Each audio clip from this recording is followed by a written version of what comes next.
ये बस वो बड़ी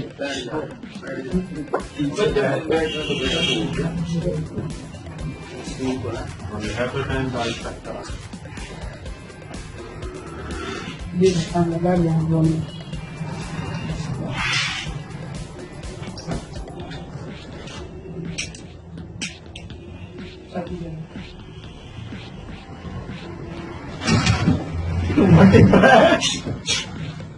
फिर दोबारा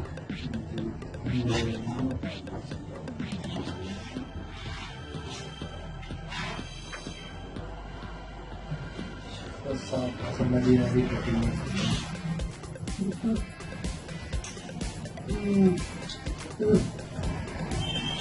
कभी ये कटिंग होती है बाहर से ये कभी अपने कटिंग करवाओ बस तुम चुप हो जाओगे हम लोग चुप ना करवाओ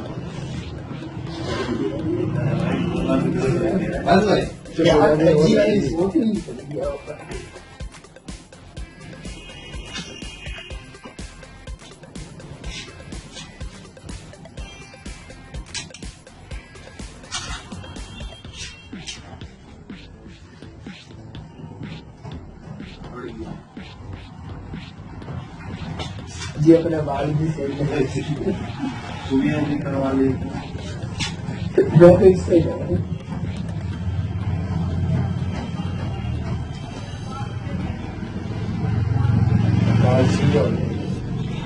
बस